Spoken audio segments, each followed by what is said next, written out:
میرے محترم اور مکرم بزرگوں، دوستوں اور ساتھیوں، ترتیبوار قرآن کا درس چل رہا ہے۔ کئی سال ہو چکے ہیں، 28واں پارہ چل رہا ہے۔ سورہ تحریم آج مکمل ہوگی۔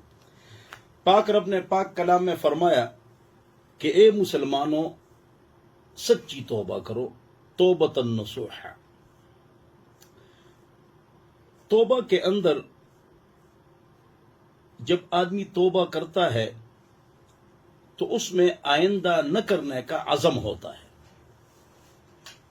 کہ میں آئندہ نہیں کروں گا۔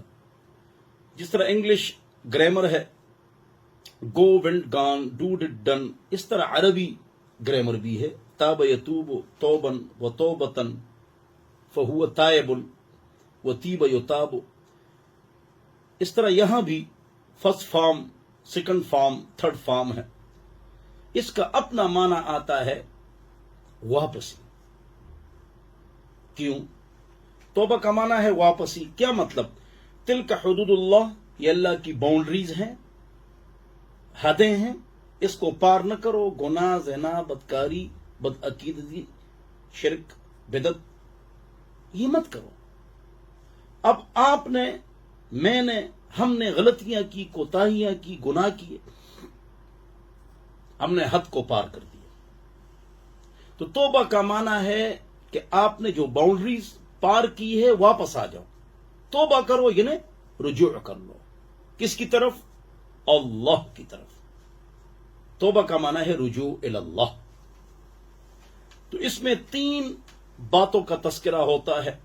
منہ سے بہتر ہے، دل سے بھی کافی ہے کہ یا اللہ جو میں نے کیا ہے میں نادم ہوں۔ 2، یا اللہ آئندہ نہیں کروں گا، اور یا اللہ مجھے معاف فرما۔ یہ 3 شرائط جب ہوتی ہیں تو پھر آدمی کو اللہ معاف فرما دیتا ہے۔ اور خوشخبری یہ ہے کہ صرف معاف نہیں کرتا بلکہ ان گناہوں کو نیکیوں میں تبدیل کر دیتا ہے۔ اوپر سے شیطان اور نفس شک ڈالتا ہے کہ میرے گناہ معاف ہو گئے یا نہیں، اللہ راضی ہو گئے یا نہیں، یہ بھی شیطانی حملہ ہوتا ہے۔ ارے اللہ کے بندے، پاک رب نے پاک کلام میں 19ویں پارے میں سورہ فرقان میں آخری صفحے میں فرمایا فَأُولَئِكَ يُبَدِّلُ اللَّهُ سَيِّئَاتِهِمْ حَسَنَاتٍ وَكَانَ اللَّهُ غَفُورًا رَحِيمًا۔ آپ کے گناہ صرف معاف نہیں ہوئے بلکہ وہ نیکیوں میں تبدیل ہو گئے۔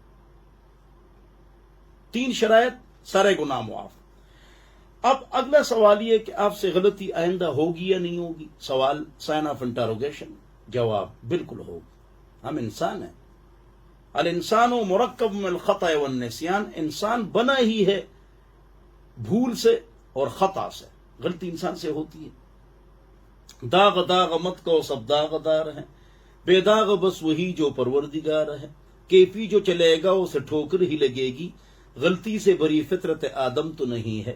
کل بنی آدم خطاء وخیر الخطائین التوابون، تمام آدم علیہ السلام کی اولاد گناہگار ہے، بہترین گناہگار وہ ہے جو توبہ کرے۔ رواہ مسلم او کما قال۔ لہذا توبے کا مطلب ہرگز یہ نہیں کہ آپ آئندہ گناہ نہیں کریں گے اور آپ سے گناہ نہیں ہوگا۔ یہ بات غلط ہے۔ غلطیاں ہوں گی، موت تک ہوں گی، اللہ سے معافی مانگیں گے اور 3 شرائط کا خیال رکھیں گے، وہ میں نے آپ کو بتلا دی۔ اور رجوع اللہ، رجوع اللہ، بار بار۔ ایک حدیث کے اندر آتا ہے کہ تم دن میں 70 مرتبہ گناہ کرو میں معاف کروں گا۔ ایک حدیث میں آتا ہے کہ تم گناہ سے معافی مانگتے مانگتے تھک جاؤ گے، میں معاف کرتے کرتے نہیں تھکوں گا۔ شاعر کہتا ہے الہی عبدک العاصی اتاکا مقرا بالذنوب وقد دعاکا فان تغفر فانت لذاک اہل وان تطرد فمن یرحم سواک۔ اے اللہ، آپ کا گناہگار بندہ آپ کے دربار پر آ چکا ہے، آپ کو بلا رہا ہے، اپنے گناہوں کا اقراری ہے، گناہوں کو مانتا ہے۔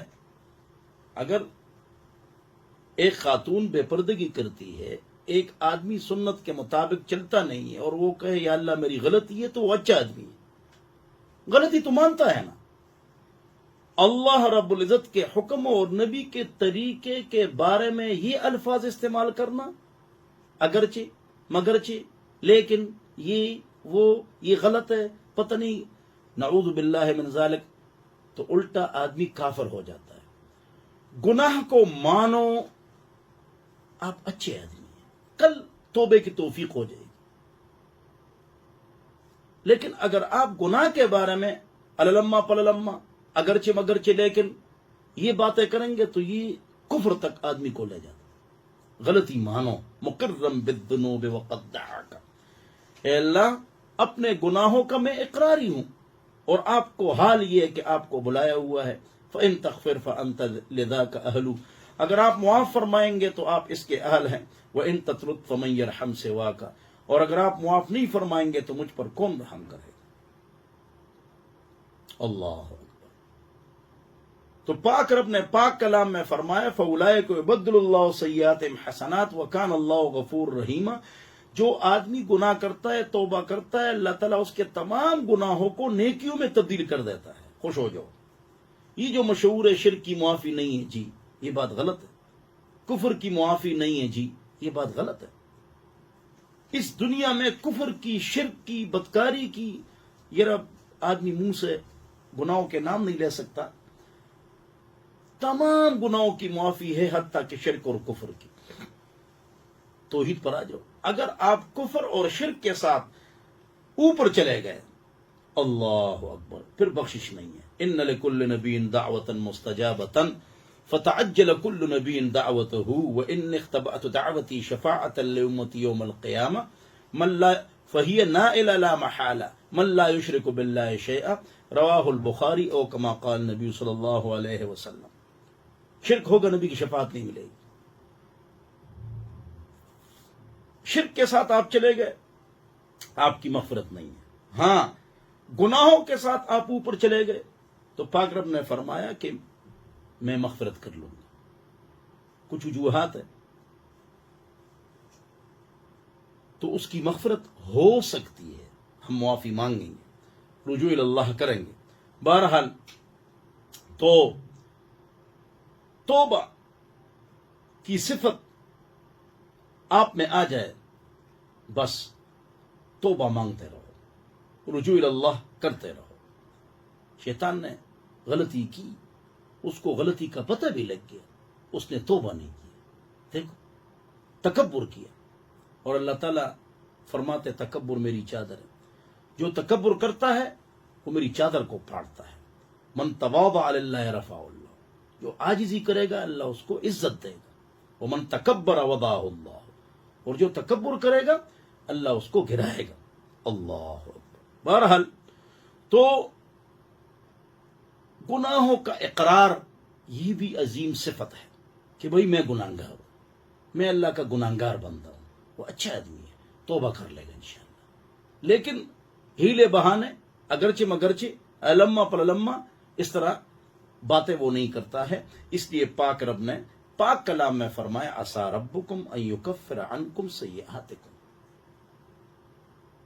قریب ہے کہ اللہ آپ کے گناہوں کو توبہ کی وجہ سے معاف کر دے، وَيَدْخِلَكُمْ جنات، اور آپ کو داخل کر دے باغات، اشجار، انہار، عزت، تفوق، برتری، پھل، فروٹ، اور اللہ رب العزت آپ کو ایسی نعمتوں سے نواز دے گا آخرت میں، ما لا عین رأت، اگر آپ نے توبہ کر لی، وہ نعمتیں آپ کی آنکھوں نے دیکھی نہیں ہوں گی، ولا اذن سمعت، وہ آپ کے کانوں نے وہ سنی نہیں ہوں گی، ولا خطر علی قلب بشر، کسی بشر کے دل پر اس کے خیالات نہیں گزرے ہوں گے۔ اللہ اکبر، یہ نعمتیں اللہ نے تیار کی ہے۔ آگے فرمایا کہ کافروں کے ساتھ اور منافقوں کے ساتھ جہاد کرو۔ کافروں کے ساتھ جہاد تلوار سے، منافقوں کے ساتھ جہاد زبان سے، وغلظ علیہم، ان کے اوپر سختی کریں۔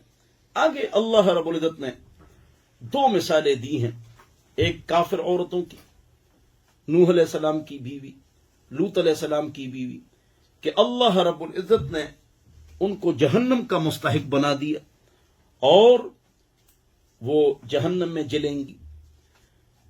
ما زنا امرأۃ نبی قط، سارے حضرات یہ بات نوٹ فرما لیں کہ کسی نبی کی بیوی نے کبھی بھی بدکاری نہیں کی ہے۔ اللہ اکبر۔ نسب نسل پاک. غلطیاں ہو سکتی ہے لیکن بدکاری نہیں کی ہے، یہ نوٹ فرما لیں. آگے یہ ان عورتوں کی مثال تھی جو گناہگار ہیں، آپ ان کی طرح نہ بنیں.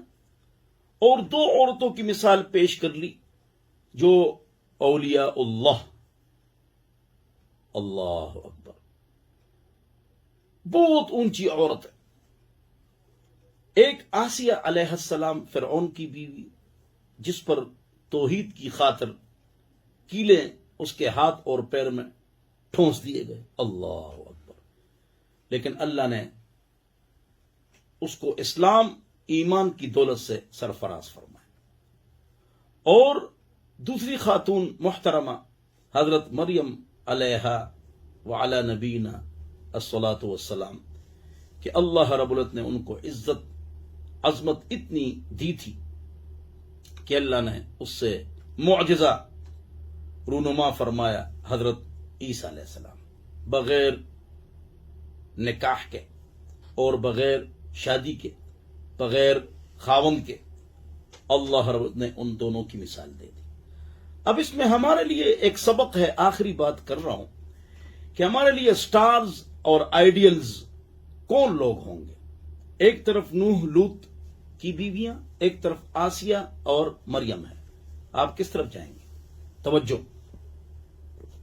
بس آگے سمجھ جاؤ کہ آج کل کے دور میں ہمارے لیے آئیڈیلز اور سٹارز انبیاء کرام محمد مصطفیٰ، اہل بیت، ہمارے سروں کے تاج، ابوبکر، عمر، عثمان، صحابہ اور ائمہ کرام، امام بخاری، امام حنیفہ، یہ ہمارے بزرگ ہیں، یہ ہمارے سٹارز ہیں اور آئیڈیلز ہیں.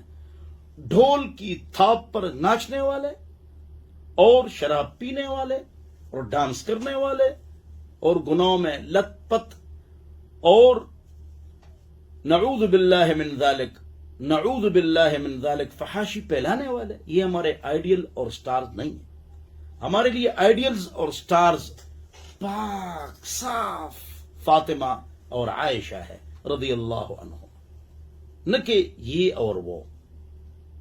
لہذا اپنے دماغ کو درست کیجئے، ان کے پیچھے جائیے کہ آخرت میں ان کا ساتھ آپ کو مل جائے. اللہ تعالیٰ مجھے اور آپ حضرات کو توبہ کرنے کی توفیق نصیب فرمائے، گناہوں سے بچنے کی توفیق نصیب فرمائے، اور اچھے آئیڈیلز اور سٹارز اپنانے، ان کے طریقوں پر چلنے کی توفیق نصیب فرمائے. وآخر دعوانا الحمدللہ رب العالمین، وصلی اللہ علی النبی الکریم.